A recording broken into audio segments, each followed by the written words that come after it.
તો સુરતના માંગરોળના શેરડી પાણેઠા રોડ પર પડ્યો ભૂવો કે જ્યાં તંત્ર અકસ્માતની રાહ જોઈને બેઠું હોય તેવી સ્થિતિ રોડ પર પડેલા ભૂવાને લઈને તંત્ર કરી રહ્યું છે। આ ખાડા કાન કે જ્યાં રોડ પર પડેલા ભૂવાના કારણે વાહન ચાલકો છે ને હાલાકી ભોગવવી પડે છે। તો સુરતમાં ભૂવા પડવાની ઘટના બની છે। ટીવી સ્ક્રીનના દ્રશ્યો તમે જોઈ રહ્યા છો જ્યાં રોડ ઉપર મસમોટો ભૂવો પડ્યો છે ત્યારે વાહન ચાલક જો આ ભૂવામાં પડે તો અકસ્માત સર્જાઈ શકે છે અને તેને લીધે મૃત્યુ પણ થઈ શકે છે। ઉલ્લેખનીય છે કે રાજ્યમાં અવારનવાર રોજે રોજ અકસ્માતની અસંખ્ય ઘટનાઓ બને છે જેમાં અસંખ્ય લોકોના જીવ જઈ રહ્યા છે। ત્યારે સુરતના માંગરોળના શેરડી પાણેઠા રોડ પરની આ ઘટના કે જ્યાં રોડ ઉપર ભૂવો પડ્યો છે ત્યારે આ મુદ્દે જે છે એની આસપાસ પણ કોઈ બેરિકેડ લગાવવામાં નથી આવ્યા કે જેથી વાહન ચાલકને પણ ખબર પડે।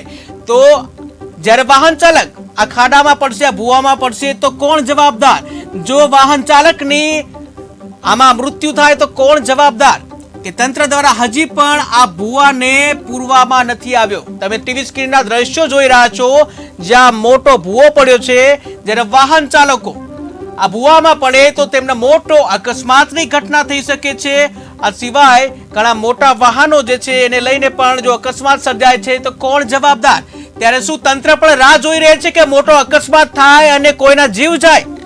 ત્યારે આ મુદ્દે જ અમારી સાથે છે કિરણસિંહ, સુરતથી સંવાદદાતા। જે કિરણસિંહ, વાત કરવામાં આવે કે સુરતના માંગરોળના શેરડી પાણેઠા પર મોટો ભૂવો પડ્યો છે અને હજી સુધી કોઈ કાર્યવાહી નથી કરવામાં આવી, શું છે સમગ્ર વિગત? જી બિલકુલ મહેન્દ્ર, પાણેઠા શેરડી જવાનો જે માર્ગ છે, વાહનોથી ધમધમતો માર્ગ છે અને રસ્તાની વચ્ચે જ્યાં લો લેવલ પુલિયો પસાર થતો હોય ત્યાં તારી મસ્ત મોટો ભૂવો પડી ગયો છે અને છેલ્લા કેટલા સમયથી આ ભૂવો પડ્યો છે। બાઇક સવાર છે તેના માટે આ ભૂવો છે યમરાજ બની જાય એવી રીતની અમે ત્યાંથી પસાર થતા હતા ત્યારે અમારી નજર પડી અને અમે ત્યાં ગાડી ઝાડવું લાવીને અંદર ત્યાં નાખ્યું છે જેથી અકસ્માત ના સર્જાય। પરંતુ એક વાત ચોક્કસ છે, માર્ગ અને મકાન વિભાગની જે બેદરકારી છે કોઈ નિર્દોષનો ભોગ લેશે, કારણ કે જે રસ્તાની વચ્ચે છે રાતના અંધારામાં કોઈને ત્યાં રસ્તામાં કોઈને દેખાય નહીં અને ભૂવામાં જો કોઈ બાઇક સવાર પડે તો એના મોત થઈ જાય એવા દ્રશ્ય એવો મોટો ખાડો પડી ગયો છે ત્યાં આગળ। જી કિરણસિંહ, આ ખાડો કેટલા દિવસથી છે? શું કોઈ સ્થાનિકો સાથે વાત કરવાનો ટ્રાય કર્યો અથવા તો કોઈ તંત્રનું ધ્યાન દોર્યું છે આ બાબતે કે કેટલા દિવસથી આ ખાડો છે જે પૂરાયો નથી હજી?